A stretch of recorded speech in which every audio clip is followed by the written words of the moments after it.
Solemnidad del Corpus Christi. Solemnidad. Jueves después de la Santísima Trinidad.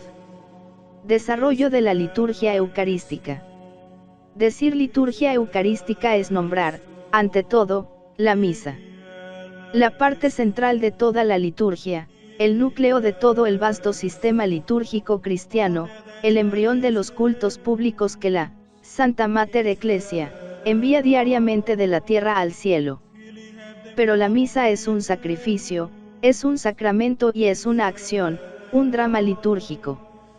Como sacrificio y como sacramento, queda perfecta con la institución misma de Cristo.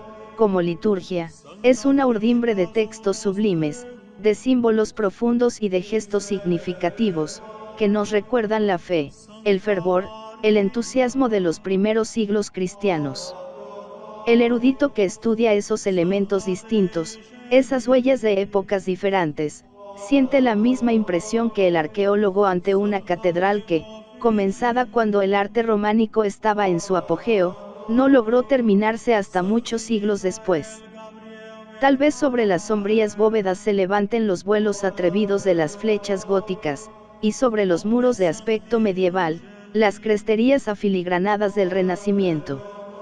Este caso, que no es un mito en la historia de los grandes monumentos cristianos, nos da ya una idea de los elementos que integran la complicada arquitectura de la misa. Hay, sin embargo, partes que se remontan al mismo Cristo, son ritos esenciales, que aparecen ya en el relato de la institución de la Eucaristía, y que se encontrarán en todas las misas de todos los tiempos y de todas las iglesias. Se celebraba la primera de las vigilias cristianas. Era en aquella noche memorable que precedía a la Pascua. El Maestro se hallaba reunido con sus discípulos en aquella sala grande y amueblada que Pedro y Juan acababan de disponer para el gran acto. Fuera se agitaban el odio y la intriga, allí resplandecía la claridad serena de una solemnidad que había de propagarse indefinidamente a través de los siglos. Queriendo poner fin a la ley antigua por la observancia plena de la ley, Jesús celebró la Pascua juntamente con sus discípulos, y en aquella misma noche en que el Cordero de Dios iba a ser entregado, comió el Cordero simbólico. Después, levantándose de la mesa, tomó el pan, y dando gracias, le partió, le dio a sus discípulos y dijo: «Tomad y comed, este es mi cuerpo, que es entregado por vosotros». Y, tomando luego el cáliz, después de dar gracias, se lo dio, diciendo: «Bebed todos de él, porque este es el cáliz de mi sangre, la sangre de la nueva alianza, que será derramada por muchos, en remisión de los pecados». Tales son las palabras del amor que nunca engaña, las que perpetuaron la presencia real del Dios hombre en la tierra, las que inauguraron el sacrificio que durará mientras exista el mundo. Sencilla y sublime, la narración evangélica nos revela ya una ceremonia, una acción litúrgica. En ella se ve ya el esquema de toda la liturgia de la misa, con sus 4 partes principales. En primer lugar, Cristo dio gracias, o, como diríamos traduciendo literalmente del texto griego, eucaristizó, después, pronunció unas palabras misteriosas, a continuación, rompió el pan, y, finalmente, lo distribuyó. Aquí tenemos ya el prefacio, la consagración, la fracción y la comunión. Y tenemos también los 2 nombres con que los primeros cristianos designaron aquella ceremonia: Eucaristía y fracción del pan. La misa había nacido, en medio de su maravillosa sencillez, todo lo esencial se halla en aquella ceremonia de la última cena. «Haced esto en memoria de mí», había dicho Jesús a sus discípulos, y ellos, dóciles a este mandato, perseveraban concords en la fracción del pan. Estamos en los primeros días de la Iglesia, entre aquella minúscula cristiandad que conserva aún toda la frescura de los recuerdos evangélicos, la que vive envuelta en la belleza nostálgica de los orígenes. Sobre ella flota la brisa ligera del mar de Tiberíades y del monte de las bienaventuranzas, un resto de aquella intimidad del Maestro y los discípulos, algo de aquella alegría melancólica del cenáculo, de la reunión en torno a la misma mesa con Jesús. Se evoca, se reproduce aquella escena inolvidable: los apóstoles ministran al Señor, o, mejor dicho, liturgizan, es la palabra que emplea el texto original de los Actos para indicar la fracción del pan. Primero, en el cenáculo de Jerusalén, que les cuesta abandonar por los recuerdos que tiene para ellos; después, en otros cenáculos que se van multiplicando a través del mundo romano, en Antioquía, en Corinto, en Atenas, en Roma. Podemos reconstruir el cuadro. Es de noche. Sirve de escenario una habitación amplia de una casa particular. Está cerrada cuidadosamente. Dentro, un grupo de hombres y mujeres se sientan, recogidos, alrededor de una mesa. Un anciano, que es un apóstol o un discípulo de los apóstoles, preside. Delante de él, sobre la mesa, hay pan y una copa de vidrio, de metal o de loza. Los asistentes le miran estáticos y expectantes. Él se levanta, dirige la mirada hacia la altura y, rompiendo el silencio, comienza con voz grave la gran oración, la acción de gracias, la Eucaristía. Va improvisando, pero la tarea no es difícil, porque los temas son siempre los mismos. Ya entre los hebreos, el que presidía la comida del Cordero Pascual empezaba rezando una alabanza, una oración eucarística en que recordaba los beneficios que Yahvé había dispensado a su pueblo escogido. Este prefacio judaico fue el primer molde de la oración eucarística, pero, entre los beneficios divinos, en la asamblea cristiana importaba, sobre todo, recordar la obra redentora del divino mediador. El recuerdo de Jesús traía consigo una rápida enumeración de los grandes sucesos de su paso por la tierra hasta el momento de la institución de la Eucaristía. Aquí, el celebrante, dejando la acción principal al mismo Cristo, reproducía literalmente las palabras de los evangelistas, las únicas que podían realizar la transustanciación del pan y del vino. Habían llegado a la consagración, cuya fórmula será idéntica en todas las liturgias, en Bizancio y en Roma, en Antioquía y en Jerusalén, en Alejandría y en Armenia, en Milán y en Toledo, indicio evidente de un origen apostólico. Desde este momento todo converge hacia la fracción, preludio de la comunión. El sacrificio cristiano es esencialmente el sacrificio de Jesucristo, y la forma eucarística de este sacrificio es el medio amorosamente dispuesto para que todos los hombres puedan tomar parte en él de una manera activa y actual. Ahora bien, esta participación tiene su realización completa en la comunión, que va a concentrar ahora la atención del anciano improvisador de la plegaria eucarística. Pide a Dios, que acoja favorablemente esta intervención nuestra, que mire con agrado esa ofrenda, que es nuestra, porque la ofrecemos nosotros y porque nos ofrecemos nosotros juntamente con la víctima divina, y termina su discurso con un elogio solemne, con una doxología, acompañada de una rápida ostensión de las especies, con la cual parece indicar a los que le escuchan que ha llegado ya el momento de la comunión. Todo parece una renovación de la última cena. No hay aún complicación alguna, ni solemnidad especial. El anciano reza en alta voz, en nombre de todos, delante de la mesa. Nos parece oír la oración sacerdotal que Cristo dirigió a su Padre en aquella última noche de su vida mortal. Pero las ideas son distintas, excepto en el momento central, es el hombre quien habla. Están haciendo las fórmulas sacrosantas con que la Iglesia inmolará diariamente el sacrificio de la nueva ley, y estamos ya a medio camino del canon de la misa actual. Poco a poco, a medida que aumenta el número de los cristianos, va aumentando también la pompa en la celebración de los sagrados misterios.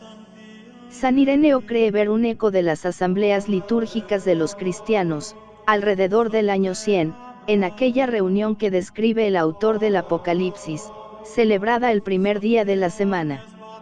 Preside un pontífice venerable, sentado en un trono y rodeado de 24 ancianos o presbíteros. Su vestidura es una nivea o palanda que le llega hasta los pies y un cíngulo de oro, en torno suyo resuenan himnos de alabanzas, acompañados por cítaras y salterios. Hay un altar, 7 candelabros, un incensario de oro con fuego e incienso, que humea, un libro cerrado con 7 sellos, un cordero que parece muerto, y, debajo del altar, los huesos de los santos mártires. A pesar de las persecuciones, es aquel un periodo en que el rito se amplía y se hace más solemne. La reunión de los fieles es ya numerosa y fuerte. No obstante, deben reunirse todavía durante la noche en casas particulares, con frecuencia, en los cementerios subterráneos, y en intervalos de calma, en iglesias levantadas al aire libre. Es preciso rodearse de toda suerte de precauciones. De altar sirve el sepulcro de un mártir. Junto a él se coloca el pontífice, y enfrente, en pie, están los fieles, los ricos y los poderosos mezclados con los pobres y los humildes. Tal vez el presidente de la asamblea es un antiguo esclavo, por ejemplo, el Papa Calixto. Todos saben que la misa no es solo el gran sacrificio del culto cristiano, sino también el signo más elocuente de la unidad de la Iglesia, el vínculo de caridad entre fieles y pastores y entre unos fieles y otros. La ceremonia empezaba con un saludo del celebrante, que recordaba el saludo de Cristo a sus apóstoles: la paz sea con vosotros. Seguía la oración o letanía, una de las formas más antiguas de la oración cristiana. El diácono formulaba las súplicas, el pueblo respondía, Kyrie, eleison, y el sacerdote recogía todos aquellos anhelos en la colecta. Venían luego las lecturas. Se leían trozos del Antiguo y del Nuevo Testamento, la epístola y el Evangelio, entre ellos se cantaban salmos, y, finalmente, el obispo comentaba alguno de los textos que se acababan de leer. Fácil es ver, que todo esto no tiene relación directa con el sacrificio. Es, sencillamente, el oficio que los judíos celebraban los sábados en las sinagogas. No hay que olvidar que los primeros convertidos vinieron del judaísmo. Fieles guardadores de la ley mesaque, siguieron practicando los ritos de su primera religión, y así, a la asamblea propiamente cristiana de la fracción del pan, se juntó la liturgia de las reuniones hebreas, sin más que añadir al leccionario los libros del Nuevo Testamento. Así nació la primera parte de la misa, la que se llama Misa de los Catecúmenos. Al empezar el siglo II, la adaptación se había ya realizado. No tardaron en aparecer innovaciones importantes en el cuerpo mismo de la sinaxis eucarística. Para indicar mejor su participación en el sacrificio, los fieles empiezan por presentar las ofrendas que van a ser eucaristizadas. Se echaba agua en el vino, nuevo símbolo de la unión de Cristo y los fieles. La alabanza preparatoria de la consagración se interrumpe con las exclamaciones jubilosas de los asistentes. Cuando ha llegado a su mayor desarrollo, la asamblea canta el trisagio. Cuando, consagradas ya las especies, termina la oración, el pueblo, dice San Justino, respondía, amén. En el canon ha aparecido ya también la lectura de los dípticos donde están escritos los nombres de los santos, en cuya unión se ofrece el sacrificio de los fieles vivos y difuntos, por los cuales se ofrece. Nuevos ritos nacen como preparatorios de la comunión, entre ellos el rezo del Pater Noster, y, consecuencia de él, el ósculo de la paz, que circula a través de la asamblea mientras resuena el canto del Agnus Dei. Venía luego la distribución del cuerpo y la sangre de Cristo, la oración y bendición del celebrante, y así terminaba la ceremonia. La evolución seguía natural y armónica. Los nuevos ritos, lejos de oscurecer los 4 actos primitivos, venían a iluminarlos, a comentarlos, a darles más fuerza y más relieve. La revolución religiosa del siglo IV va a dar entrada a nuevos elementos. Hay paz, hay libertad, hay grandes basílicas con pavimentos de mosaico, altares de plata y vasos de oro.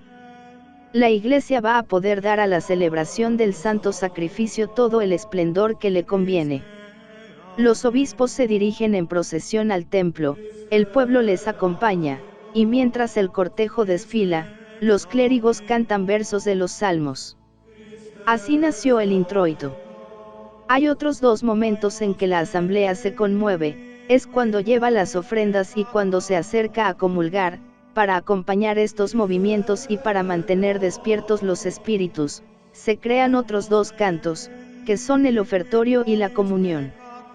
Por este tiempo aparece también en la liturgia el eco triunfal del Gloria in excelsis Deo, y así se va completando el drama sublime de la liturgia cristiana.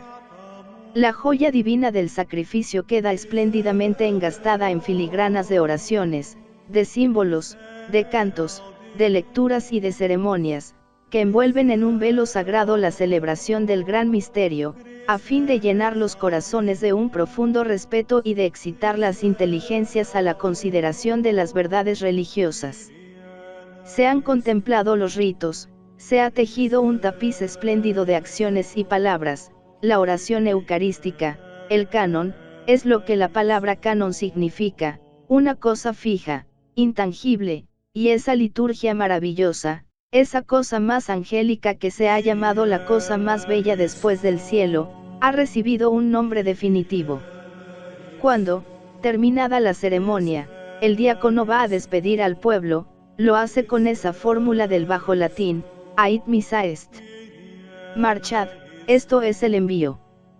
Misa, significa envío, pero los fieles han recogido esta palabra para indicar el más soberano de sus misterios. Sin embargo, aún no habían aparecido las genuflexiones y otras formas de adoración que seguirán en buen hora. Durante la celebración de la misa, los fieles se arrodillaban en las oraciones litánicas del principio, estaban sentados mientras se decían los cánticos y las lecturas, y asistían en pie o reclinados sobre báculos en el momento de la misa propiamente dicha. La piedad eucarística tenía un matiz especial en aquellos primeros siglos, un aspecto netamente teocéntrico. En el centro de la conciencia religiosa estaba el Rey invisible del reino celeste, el Padre de nuestro Señor Jesucristo, el Dios a quien Jesús nos había dado acceso por su sangre. No es que se dudase un solo momento del dogma de la presencia real, al contrario, en medio de innumerables herejías, que sacudieron los más firmes fundamentos de la teología católica, la doctrina acerca de la Eucaristía permaneció indemne. Los padres apostólicos y los santos padres, desde San Ignacio de Antioquía hasta San Agustín, enseñan que la Eucaristía es verdaderamente la carne de Cristo, tomada de la Virgen María, y los pintores de las catacumbas se esfuerzan por traducir esta enseñanza en bellas imágenes simbólicas, inspiradas en pasajes bíblicos o en la antigua mitología pagana. Pero aquellos primeros cristianos lo que primeramente miraban en la fracción del pan era el ágape, la oblación pura del Nuevo Testamento, el banquete de amor por el cual Cristo se adhiere a sus almas para unirlas después al Padre. Cristo era, ante todo, el mediador, el lazo de unión entre el cielo y la tierra. Sobre el mundo notaba todavía algo de aquella intimidad, de aquella familiaridad que había reinado entre el Maestro y los discípulos cuando se sentaban en la misma barca. Las grandes disensiones eucarísticas empiezan en el siglo IX. Todos los doctores de la época carolingia componen algún libro acerca del cuerpo y de la sangre del Señor. Curiosos e inquietos, estos precursores de la escolástica tratan de explicarse la manera con que se realiza el misterio, y, en medio de la polémica, aparece por primera vez la palabra, transustanciación. Más de una vez los combatientes pasan bordeando la herejía, hasta que, a principios del siglo XI, un hereje de Tours, Berengario, se atreve a negar la presencia real de Cristo en el Santísimo Sacramento. Las discusiones arrecian y se prolongan durante todo el siglo XII. Más de 100 tratados se compusieron en esta época sobre la Sagrada Eucaristía. Fruto de estas luchas seculares va a ser una nueva actitud de los fieles ante el gran misterio de nuestra fe. Cristo, Hijo del Hombre, va a obtener un culto en cierto sentido autónomo, precisamente como Hijo del Hombre. va a ser un culto que puede llamarse antropocéntrico. Como protesta contra la herejía de Berengario, la Iglesia de Occidente adopta el rito de la elevación en el momento de consagrar el pan y el vino. Era una innovación hija de una piedad nueva. Con ella, la idea del sacrificio dirigido al Padre por medio del Hijo se suspende un instante para detener sobre el Hijo, sobre la víctima, la adoración de los fieles, pero este nuevo rito respondía de una manera tan perfecta al fervor del pueblo cristiano, que a fines del siglo XI era ya general. Se había dado ya el primer paso en la revelación de un nuevo aspecto dentro del misterio eucarístico. Nuevo solo hasta cierto punto, porque ya la Iglesia primitiva había exigido los honores de la adoración para el cuerpo de Cristo presente en el altar. Adora y comulga, clamaba San Juan Crisóstomo, y San Agustín decía, nadie coma la carne de Jesucristo sin haberla adorado antes, lejos de ser pecado esta adoración, lo fuera el no tributarla.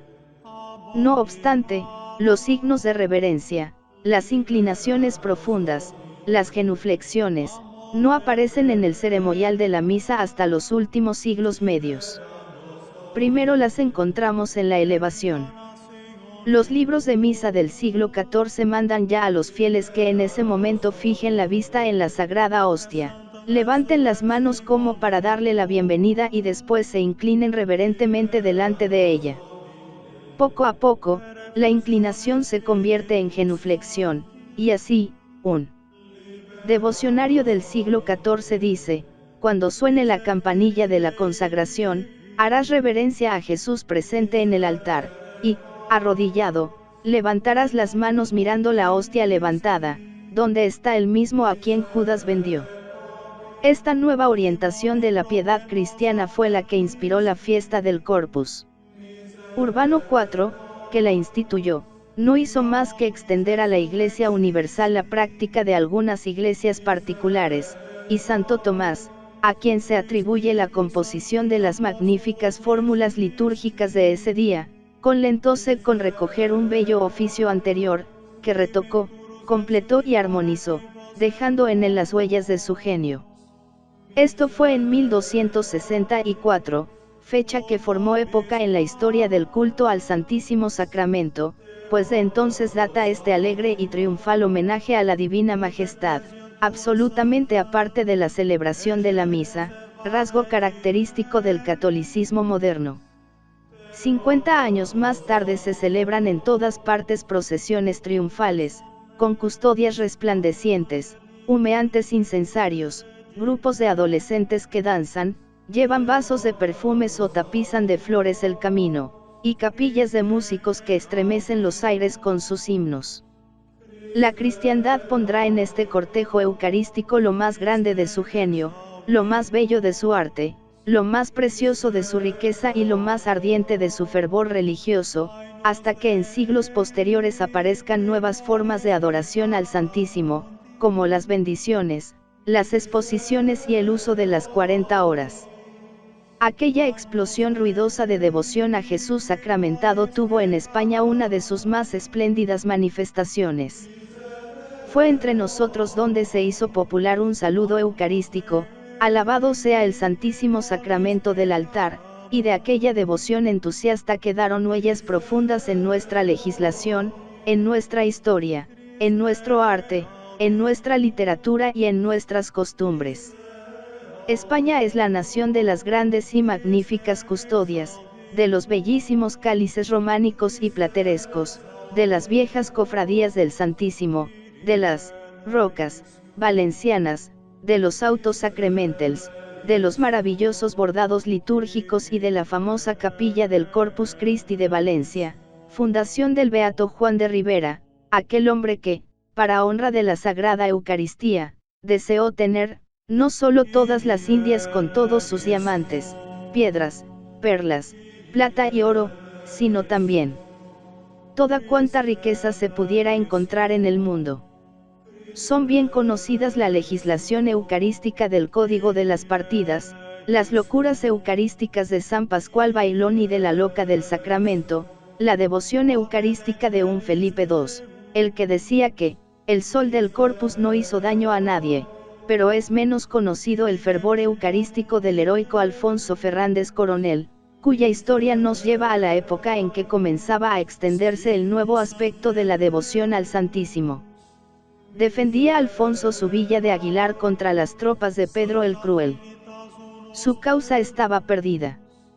A un amigo suyo que se lamentaba de su situación, le decía: Gutiérrez Fernández, yo veo un remedio todavía, morir lo más apuestamente que yo pudiere como caballero. E armóse un gambax, e una loriga, e una capellina, e así fue a oír misa. E estando en la iglesia, llegó a él un escudero e díxole: que fasts, don Alfonso Fernández, que la villa se entra por el portillo del muro. E don Alfonso respondió: como cuayer que sea, primero veré a Dios. E estuvo quedó fasta que alzaron el cuerpo de Dios, e después salió de la iglesia, e púsose en una torre de la villa armado como estaba. Allí, revestido de una fuerza sobrenatural, aguardó la muerte luchando, y allí fue también donde este modelo admirable de estoicismo cristiano pronunció la frase famosa, que tantas veces se ha repetido en la historia de España: esta es Castilla, que fácelos o se los gasta.